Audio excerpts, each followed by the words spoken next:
سبحانك لا علم لنا إلا ما علمتنا إنك أنت العليم الحكيم. قال الله تبارك وتعالى في شأن حبيبه النبي الكريم الرؤوف الرحيم: إن الله وملائكته يصلون على النبي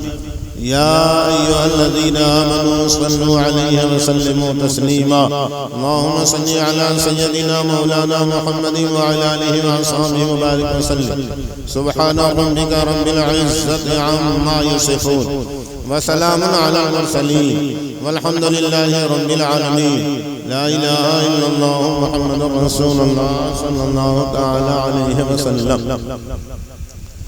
الحمد لله الحمد لله الذي هدانا سواء الطريق وجعل لنا التوفيق خير رفيق. والصلاة والسلام على من أرسله هدى هو بالاهتداء حقيق ونورا به الاقتداء يليق. وعلى آله وأصحابه الذين سعدوا في معارج الحق بالتحقيق وسعدوا في مناهج الصدق بالتصديق. أما بعد، فأعوذ بالله من الشيطان الرجيم. بسم الله الرحمن الرحيم. قد جاءكم من الله نور وكتاب مبين. صدق الله المولانا العظيم وبلغنا رسوله النبي الكريم الرؤوف الرحيم. ونحن على ذلك ما قال ربنا لمن الشاهدين والشاكرين والحمد لله رب العالمين. آئیے سب سے پہلے ہم اور آپ مل جل کر نہایت ہی ادب و احترام اور عقیدت و محبت کے ساتھ سرکار دو جہاں پناہ عاصیاں شفیع مجرمہ جناب محمد رسول اللہ صلی اللہ علیہ وسلم کی بارگاہ میں ہدیہ غلامی درود کی شکل میں نظر کریں اور جی لگا کے بلند آواز سے پڑھیں: اللہم صلی علی سیدنا و مولانا محمد طب القلوب و دوائها وعافیت الابدان و شفائها و نور الابصار و ضیائها وعلى آلہ و صحبہ دائما ابدا. اعلی حضرت عظیم البرکت مجدد دین و ملت شیخ الاسلام والمسلمین، آیت من آیات رب العالمین، معجزات من معجزات سید المرسلین امام احمد رضا خان فاضل بریلوی محدث بریلوی مجدد بریلوی رضی اللہ تعالی عنہ نے قصیدہ نور لکھا. تو آپ لکھتے ہیں: صبح طیبہ میں ہوئی بڑھتا ہے باڑا نور کا، صبح طیبہ میں ہوئی بڑھتا ہے باڑا نور کا، صدقہ لینے نور کا آیا ہے تارا نور کا. اور باغ طیبہ میں سہانا پھول پھولا نور کا، باغ طیبہ میں سہانا پھول پھولا نور کا، مست بو ہیں بلبلیں پڑھتی ہیں کلمہ نور کا. یا رسول اللہ تاج والے دیکھ کر تیرا عمامہ نور کا، تاج والے دیکھ کر تیرا عمامہ نور کا، سر جھکاتے ہیں الہی بول بالا نور کا، سر جھکاتے ہیں الہی بول بالا نور کا. اور میل سے کس درجہ ستھرا ہے وہ پتلا نور کا، میل سے کس درجہ ستھرا ہے وہ پتلا نور کا، ہے گلے میں آج تک کوڑا ہی کرتا نور کا. اور مصحف عارض پہ چمکا ہے عمامہ نور کا. یا رسول اللہ مصحف عارض پہ چمکا ہے عمامہ نور کا، دیکھیں موسیٰ طور سے اترا صحیفہ نور کا، دیکھیں موسیٰ طور سے اترا صحیفہ نور کا. اور یہ جو مہر و مہ پہ ہے اطلاق آتا نور کا، یہ جو مہر و مہ پہ ہے اطلاق آتا نور کا، بھیک تیرے نور کی ہے استعارہ نور کا. انبیاء اجزاء ہیں تو بالکل ہے جملہ نور کا. یا رسول اللہ انبیاء اجزاء ہیں تو بالکل ہے جملہ نور کا. اس علاقے سے ہے ان پر نام سچا نور کا. کاف گیسو ہا دہن یا برو آنکھیں عین صاد کاف ہا یا عین صاد ان کا ہے چہرہ نور کا اور شمع دل مشکات تن سینہ زجاجہ نور کا یا رسول اللہ تیری صورت کے لیے آیا ہے سورہ نور کا تیری صورت کے لیے آیا ہے سورہ نور کا چاند جھک جاتا جدھر انگلی اٹھاتے مہد میں چاند جھک جاتا جدھر انگلی اٹھاتے مہد میں کیا ہی چلتا تھا اشاروں پر کھلونا نور کا اے رضائی احمد نوری کا فیض نور ہے ہو گئی میری غزل بڑھ کر قصیدہ نور کا میں نے آیت نور تلاوت کرنے کا شرف حاصل کیا ہے اللہ رب العزت جل مجدہ کریم نے قرآن کریم میں ارشاد فرمایا رب فرما رہا ہے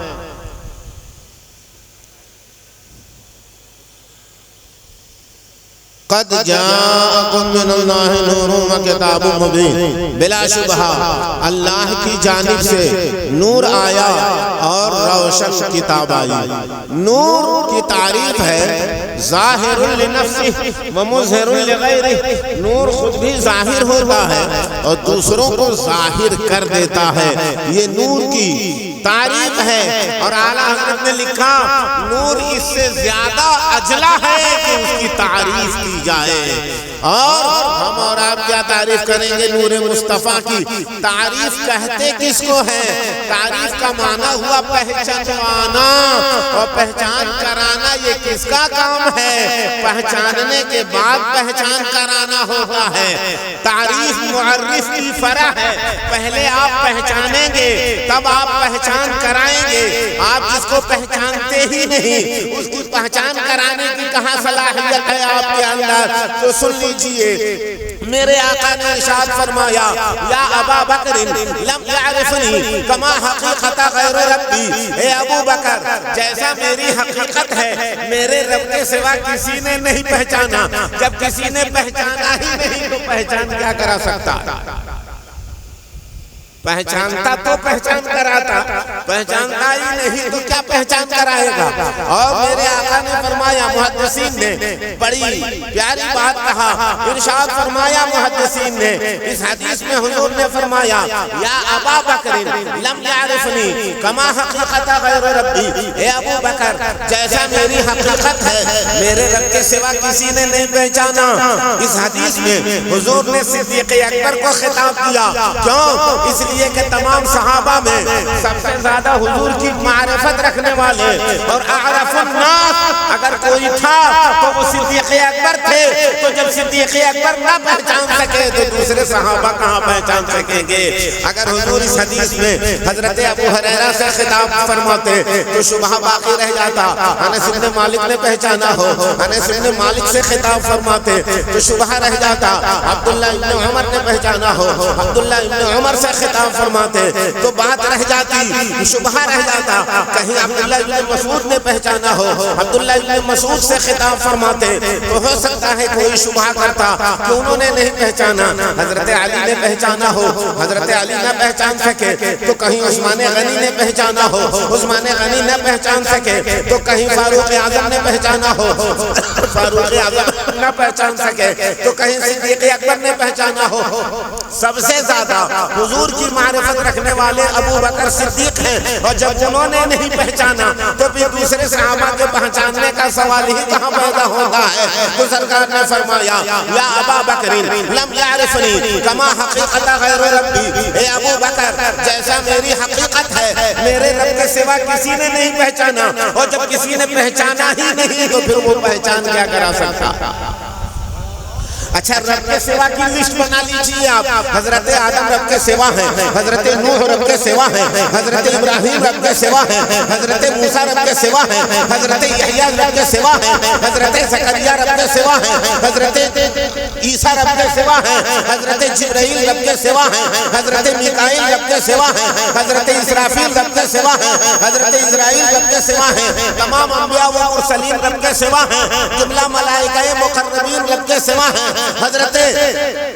حاملان عرش بھی رب کے سوا ہیں، اور سرکار نے فرمایا یا ابا بکر لم یعرفنی کما حقیقت غیر ربی، اے ابو بکر جیسا میری حقیقت ہے میرے رب کے سوا کسی نے نہیں پہچانا، اور جب رب کے سوا کسی نے پہچانا ہی نہیں تو وہ پہچان کیا کرائے گا؟ ہاں اتنا ضرور ہے کہ لوگ اپنے علم کا پتہ دیتے ہیں، لوگ اپنی معرفت کا پتہ دیتے ہیں۔ ہم نے حضور کو اتنا جانا ہے، ہم نے حضور کو اتنا پہچانا ہے، ہم نے حضور کے اتنے اور کمالات کو جانا ہے، حضور کی اتنے معجزات کو ہم نے جانا ہے، حضور کے رفعات اور درجات کو ہم نے اتنا جانا ہے، حضور کے منصب کو۔ تو یہ مت سمجھیے گا کہ جتنا یہ کہہ رہے ہیں حضور کی حقیقت وہی ہے، بلکہ ان کی حقیقت ان کے رب کے سوا کسی نے نہیں جانا۔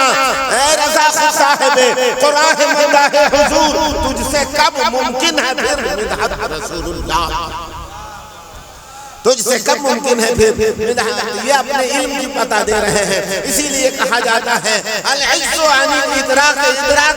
ادراک سے عاجز ہو جانا بھی ایک قسم کا ادراک ہی ہے۔ تو میں کہنا چاہوں گا زمین و آسمان، چاند و سورج، ستارے، عرش و کرسی، لوح و قلم، شجر و حجر، خشک و تر، بحر و بر، ہر کائنات میں سے کسی شے کا وجود ہی نہیں تھا۔ جب رب نے چاہا تو اپنے مقدس نور سے مصطفیٰ جان رحمت صلی اللہ علیہ وسلم کے نور کریم کو پیدا فرمایا، اور جہاں رب نے چاہا قدرت الہی سے وہ نور دورہ کرتا رہا۔ جی وہ نور دورہ کرتا رہا، اور پتہ بھی چلتا ہے حضرت جبرائیل علیہ السلام سے سرکار نے فرمایا جبرائیل یہ بتاؤ تمہاری عمر کتنی ہے؟ تو عرض کیا یا رسول اللہ چوتھے حجاب عظمت میں ایک روشن ستارہ میں دیکھتا تھا، 70,000 برس کے بعد وہ روشن ستارہ دکھائی پڑتا تھا، میں نے اسے 72,000 مرتبہ دیکھا ہے، اب وہ ستارہ نظر نہیں آتا۔ میرے آقا نے ارشاد فرمایا وعزت ربی انا ذالک الکوکب، میرے رب کی عزت کی قسم اے جبرائیل وہ ستارہ میں ہی ہوں۔ اب شیخ عبدالحق محدث دہلوی بخاری رحمت اللہ علیہ نے ارشاد فرمایا، بہت باریک بات آپ نے فرمایا، آپ فرماتے ہیں کہ آخر حضرت جبرائیل علیہ السلام کو وہ ستارہ 70,000 برس کے بعد کیوں دکھائی پڑتا تھا، اور پھر 72,000 مرتبہ انہوں نے دیکھا ہے، یا تو بالکل ہی دکھائی نہیں پڑتا، یا دکھائی پڑتا تھا تو مسلسل دکھائی پڑتا، آخر یہ 70,000 برس کے بعد دکھائی پڑنے کا کیا مطلب ہے؟ تو حضرت شیخ عبدالحق محدث دہلوی بخاری رحمت اللہ علیہ نے ارشاد فرمایا، آپ فرماتے ہیں کہ جب حضور اپنے رب کی بارگاہ میں سجدے میں ہوتے تو مقام فنائیت میں ہوتے اور انتہائی قرب میں ہوتے، حضرت جبرائیل کے معائنہ اور مشاہدے سے باہر ہوتے، اور جب حضور اپنے رب کے سجدے سے فارغ ہوتے تو حضرت جبرائیل علیہ السلام کے مشاہدے اور معائنے میں آتے۔ میرے آقا کا ایک ایک سجدہ جو انہوں نے اپنے رب کی بارگاہ میں کیا ہے، حضرت جبرائیل علیہ السلام کی شہادت اور گواہی کی روشنی میں 70,000 برس کا ایک ایک سجدہ ہوتا تھا۔ وہ لوگ کہاں ہیں جو عمل میں میرے آقا سے برابری کی بات کرتے ہیں؟ کہاں ہے وہ؟ اچھا یہ مت سمجھئے کہ سرکار کا ایک ایک سجدہ جو 70,000 برس کا ہوا، یہ تو جبرائیل علیہ السلام کا مشاہدہ اور معائنہ ہے، وہ جب سے دیکھ رہے ہیں تب سے بیان کر رہے ہیں، جب سے معائنہ کر رہے ہیں تب سے بیان کر رہے ہیں، ان کے وجود سے پہلے، عرش اعظم کے وجود سے پہلے، لوح محفوظ کے وجود سے پہلے، جنت و دوزخ کے وجود سے پہلے، حوران بہشت کے وجود سے پہلے، حاملان عرش و کرسی کے وجود سے پہلے، روحوں کے وجود سے پہلے، جملہ مخلوقات کے وجود سے پہلے اللہ نے مصطفیٰ جان رحمت کے مقدس نور کو پیدا فرمایا۔ اب خدا ہی جانتا ہے کتنا پہلے رب نے پیدا فرمایا، اور خدا ہی جانتا ہے کہ مصطفیٰ نے اپنے رب کو کتنا سجدہ کیا، اور کتنی بار سجدہ کیا، اور کتنا لمبا سجدہ کیا، یہ ہم اور آپ نہیں بتا سکتے۔ اچھا ایک بات بتائیے آپ، اگر اچانک گورنر کے محل میں آپ کو لے جا کے رکھ دیا جائے گورنر ہاؤس میں آپ کو رکھ دیا جائے، دنیاوی ناقص ادھوری مثال میں پیش کر رہا ہوں۔ اللہ تعالیٰ ہر تشبیہ و تمثیل سے پاک اور منزہ ہے، سمجھ سے بات کو قریب کرنے کے لیے، تقریب فہم کے لیے یہ بات میں عرض کر رہا ہوں۔ اچانک آپ کو گورنر ہاؤس میں لے جا کے رکھ دیا جائے تو آپ سوچیں گے یا اللہ، ہم تو کبھی گورنر کے ہاں گئے، گورنر کے محل کے آداب کیا ہیں، اس کے رسومات کیا ہیں،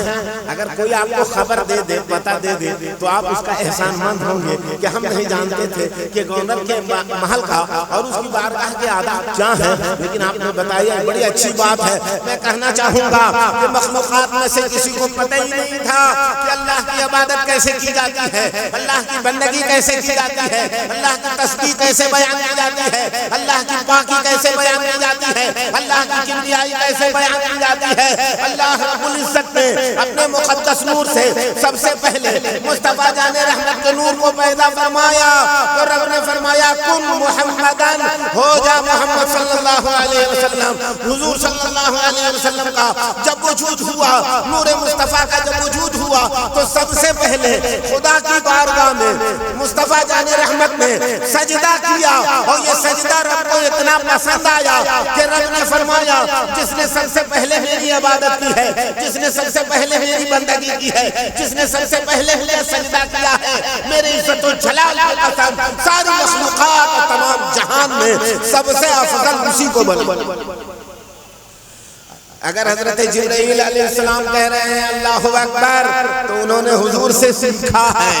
اگر حضرت میکائیل کہہ رہے ہیں اللہ اکبر تو انہوں نے حضور سے سیکھا ہے، اگر حضرت اسرافیل کہہ رہے ہیں اللہ اکبر تو حضور سے انہوں نے سیکھا ہے، اگر ملائکہ کہہ رہے ہیں، حاملان عرش کہہ رہے ہیں، گروہ انبیاء و مرسلین کہہ رہے ہیں تو انہوں نے حضور سے سیکھا ہے۔ سب سے پہلے اللہ اکبر کہنے والے مصطفیٰ ہیں، خدا کی کبریائی بیان کرنے والے مصطفیٰ ہیں، سبحان ربی العظیم کہنے والے مصطفیٰ ہیں، سبحان ربی الاعلیٰ کہنے والے مصطفیٰ ہیں، رب کے حضور سجدہ کرنے والے مصطفیٰ ہیں۔ تو عابد اول ہیں مصطفیٰ، ساجد اول ہیں مصطفیٰ، سب سے پہلے خدا کی کبریائی بیان کرنے والے ہیں مصطفیٰ، اور بقیہ جو لوگ کہہ رہے ہیں وہ حضور سے سیکھ کے کہہ رہے ہیں، تو یہ سیکھنے والے شاگرد ہیں، اور جس سے سیکھا وہ ہے استاد، اسی لیے حضور کو معلم کائنات کہا جاتا ہے، اور استاد کا مرتبہ شاگردوں پر یقیناً بلند۔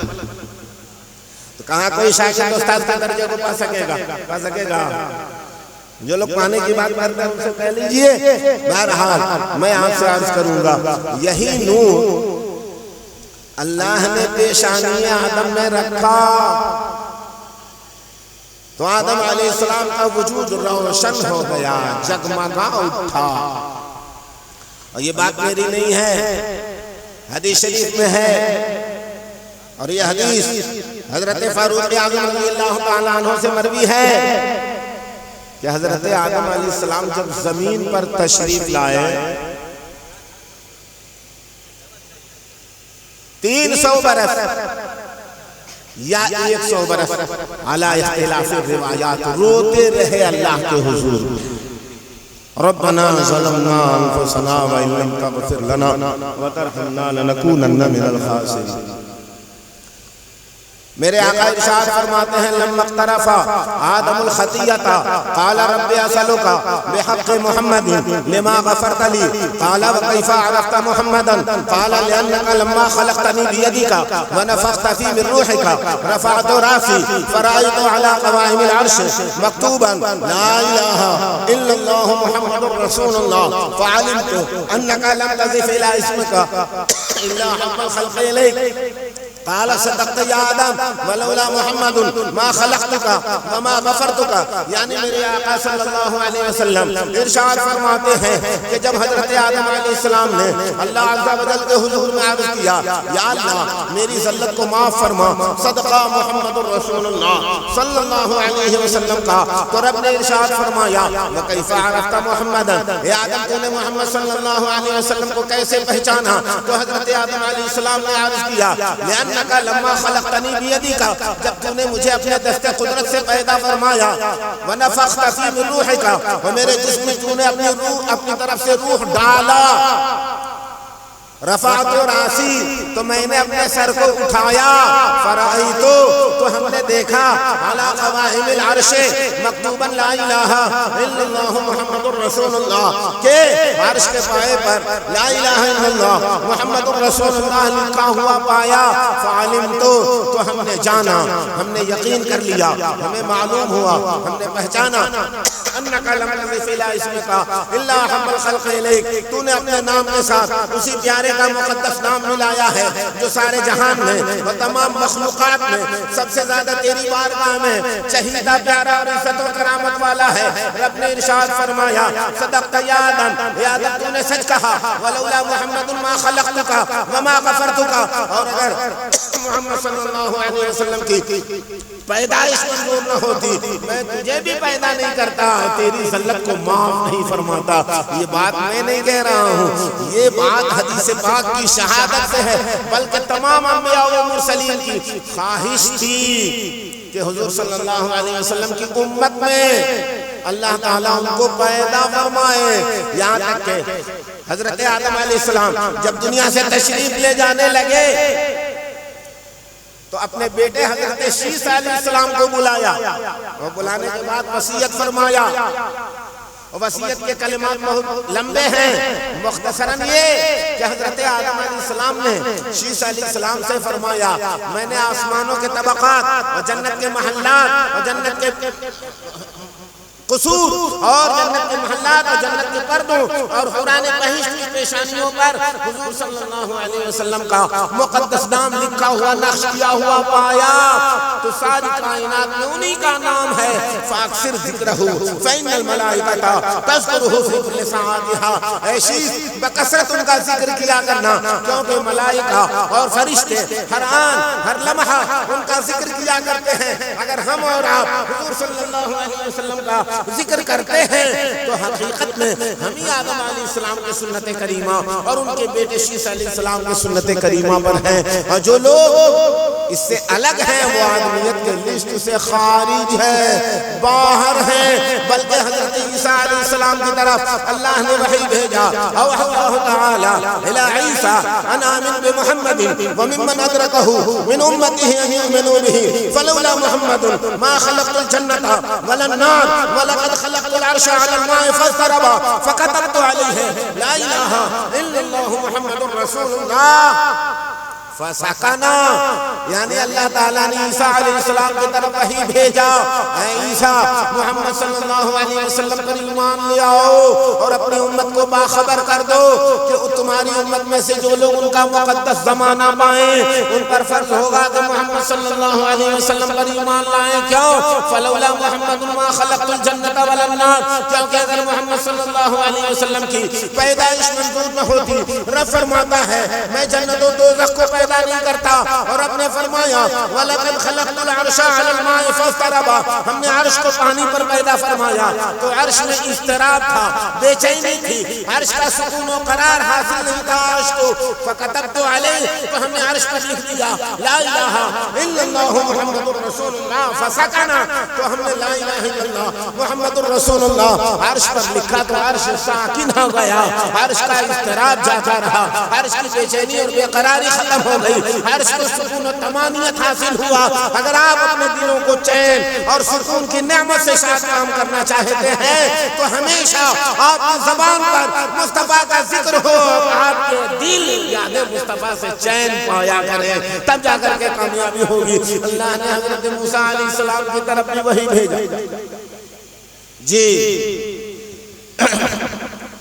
اوحى الله تعالى إلى موسى نبئ بني إسرائيل أنه من لقيني وهو جاهد بأحمد أدخلته النار۔ یہ حدیث بڑی لمبی ہے، مختصر میں نے عرض کیا کہ حضرت موسیٰ علیہ السلام کی طرف اللہ نے وحی بھیجا کہ بنی اسرائیل کو باخبر کر دو جو لوگ احمد صلی اللہ علیہ وسلم کے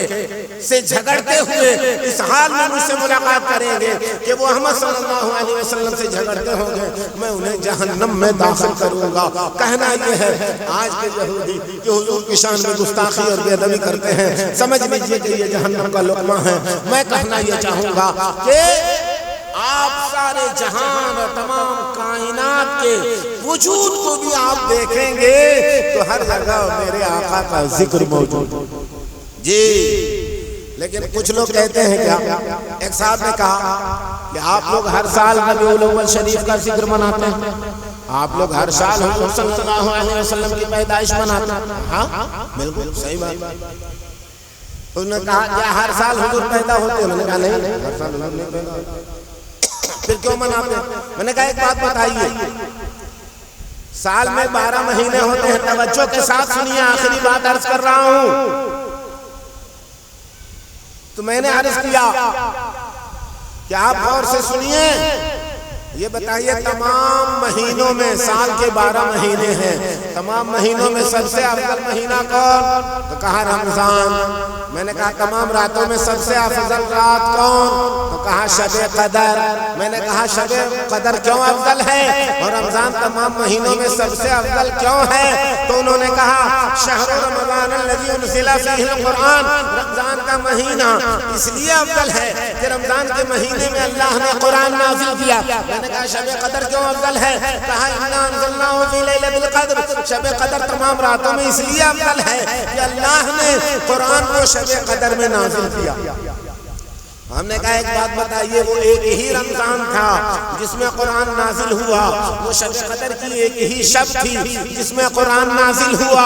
یہ کیا مطلب ہے کہ جب جب رمضان آئے اور جب جب شب قدر آئے تو آپ اس کی عبادت کریں، اس کو تمام راتوں اور مہینوں میں سب سے افضل مانیں؟ تو انہوں نے کہا کہ بات صحیح ہے، وہ ایک ہی رمضان کا مہینہ تھا جس میں قرآن نازل ہوا، وہ ایک ہی شب قدر تھی جس میں قرآن نازل ہوا، لیکن جب جب مقدس مہینہ آئے گا، جب جب وہ مبارک رات آئے گی، قیامت تک اس کے لیے برکتیں باقی رکھی جائیں گی۔ میں نے کہا سن لیجئے، وہ ایک ہی ربیع الاول شریف کا مہینہ تھا جس میں حضور پیدا ہوئے، تشریف لائے، وہ ایک ہی 12ویں کی تاریخ تھی جس میں میرے آقا تشریف لائے، لیکن قیامت تک جب جب 12 ربیع الاول شریف کا مہینہ آتا رہے گا اور 12ویں کی مقدس تاریخ آتی رہے گی، جس طرح قرآن نازل ہونے کی وجہ سے قیامت تک کے لیے رمضان میں اللہ کی برکتیں باقی رہی، اسی طرح صاحب قرآن کے تشریف لانے کی وجہ سے ربیع الاول شریف کی اور 12ویں تاریخ کی برکتیں قیامت تک باقی رکھی جائیں۔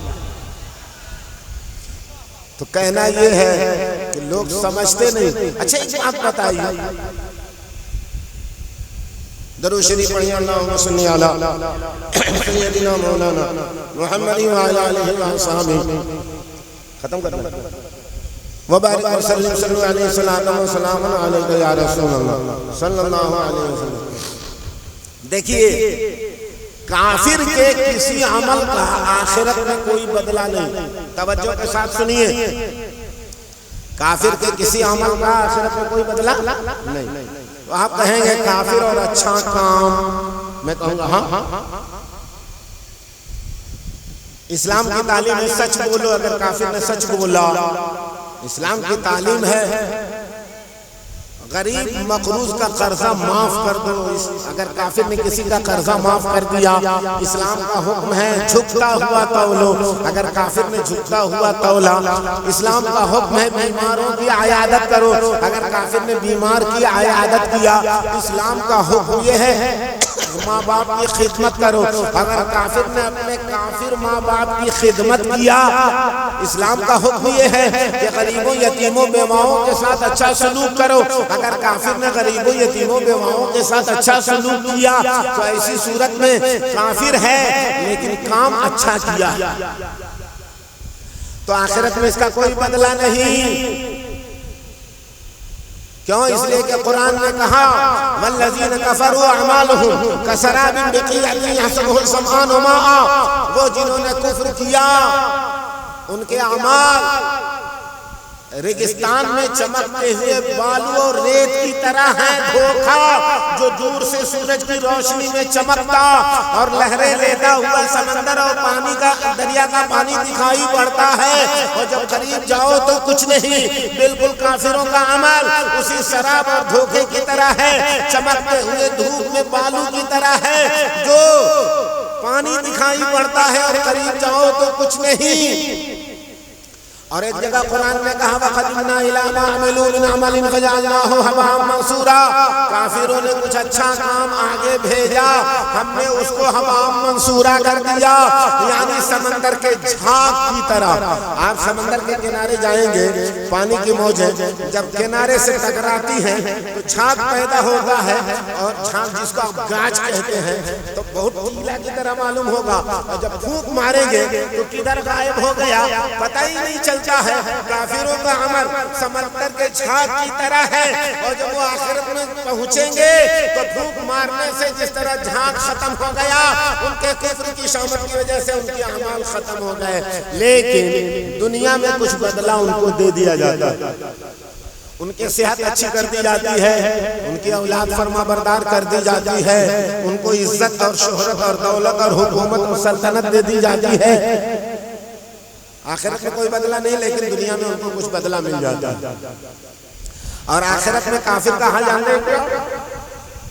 لا یخفف عنہم العذاب ولا هم ينصرون، کافر سے کبھی کوئی عذاب ہلکا نہیں ہوگا اور نہ ان کا کوئی مددگار ہوگا۔ لیکن آپ نے علماء سے سنا ہے، بخاری شریف کی حدیث موجود ہے کہ حضرت عباس رضی اللہ تعالیٰ عنہ نے خواب میں ابو لہب کو دیکھا۔ بولا کیا حال ہے؟ ابو لہب نے کہا عذاب میں مبتلا ہوں، بہت سختی ہے، بہت تلخی ہے، بہت شدت ہے، بہت سخت عذاب۔ لیکن جب پیر کا دن آتا ہے، جب دوشنبہ کی مبارک تاریخ آتی ہے، تو اس انگلی میں شہد اور دودھ اور کی مٹھاس اور لذت پاتا ہوں اور چوستا ہوں تو پیاس بجھ جاتی ہے، اور پیر کے دن دوشنبہ کے دن عذاب کو ہلکا کر دیا جاتا ہے۔ اور جب جب پیر کا دن آتا ہے، جب جب دوشنبے کی تاریخ آتی ہے، سال میں 52 ہفتے ہوتے ہیں اگر یا 50 ہفتے ہوتے ہیں، مان لیجئے اسلامی سال 355 دن کا ہوتا ہے، انگریزی سال 365 دن کا ہوتا ہے، تو اگر سال میں 50 یا 52 یا 51 ہفتے ہوتے ہیں، اور ہر بار پیر کا جب جب دن آتا ہے تو ابو لہب جیسے کافر دشمن رسول اور باغی اسلام کا عذاب ہلکا کر دیا جاتا ہے، اور شہد کی مٹھاس اس کے انگلی میں موجود ہوتی ہے۔ پوچھا کیوں؟ کہا اس لیے کہ جب محمد صلی اللہ علیہ وسلم پیدا ہوئے تھے تو میری لونڈی اور کنیز نے سویبہ نے آ کے خبر دیا تھا، اے ابو لہب تمہارے گھر تمہارا بھتیجا پیدا ہوا ہے، تو میں نے بھتیجے کی پیدائش کی خوشخبری سنانے کی وجہ سے اسی شہادت کی انگلی کے اشارے سے کہہ دیا کہ جا ہم نے تجھ کو آزاد کیا۔ وہ ابو لہب جیسا کافر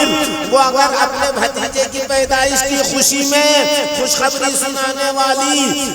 کنیز اور لونڈی کو آزاد کر دیا شہادت کی انگلی سے، تھوڑی سی خوشی منایا اور تھا کافر، تو عالم یہ ہے کہ اللہ کے فضل اور کرم سے وہ بھی محروم نہ رہ سکا، اور آخرت میں عذاب اس کا ہلکا کر دیا گیا، اور اس کو شہادت کی مٹھاس ملنے لگی، شہد کی مٹھاس ملنے لگی۔ تو معاملہ یہ ہے کہ اس کے کفر اور عمل کی وجہ سے نہیں، بلکہ اللہ نے اظہار عظمت محمد رسول اللہ کی وجہ سے اس کافر کو محروم نہیں کیا، تاکہ قیامت تک کے سارے لوگوں کو معلوم ہو جائے کہ جب کافر مصطفیٰ کی برکت سے محروم نہ رہ سکا تو ایمان والا سرکار کی تشریف آوری کی خوشی منائے گا تو وہ کیسے محروم رہ سکے گا۔ اس لیے ہم سبھی مسلمان سرکار کی تشریف آوری کی خوشی مناتے ہیں، اور جن کو آخرت میں کچھ ملنے والا نہیں ہے وہ یہی حضور کی تشریف آوری کی خوشی منانے کی مخالفت کرتے ہیں۔ شیطان نے اس کو ایسا ٹھکر دے دیا کہ آخرت میں ان کو کچھ مل نہ سکے۔ اللہ تعالیٰ کی بارگاہ میں دعا ہے کہ اللہ تعالیٰ ہمارے سینوں میں اپنے عظمت و خشیت، اپنے محبوب کی سچی تعظیم و محبت، مذہب حق اہل سنت والجماعت پر استقامت و مسلک اعلی حضرت پر ثبات قدم کی دولت عطا فرمائے، ایمان و اسلام کو زندہ رکھے، اسی پر خاتمے کی سچی توفیق عطا فرمائے۔ وآخر دعوانا الحمدللہ رب العالمین۔ میرے بعد ایک نعت شریف ہوگی اور محب گرامی پیکر خلوص شہزادہ زیغم اہل سنت حضرت علامہ مولانا عقیل احمد صاحب قبلہ مقدس اللہ العالی جو تشریف لا چکے ہیں اور جلوگر ہیں، ان کا روشن بیان ہوگا۔ چونکہ ہم لوگوں کو کوشی نگر جانا بھی ہے، اس لیے تھوڑی جلدی بازی ہے۔ ہم تو آپ کے گھر کے ہیں، چھپرا کے ہیں، جب چاہیے گا بولا لیجئے گا، جب جتنا چاہیے گا، صحت اچھی رہی، اللہ کی توفیق شامل حال نہیں تو بلوا لیجئے گا۔ اللہ تعالی ہم کو آپ کو سب کو دونوں جہان کی خیر و سعادت عطا فرمائے۔ وآخر دعوانا الحمدللہ رب العالمین۔ السلام علیکم ورحمۃ اللہ وبرکاتہ۔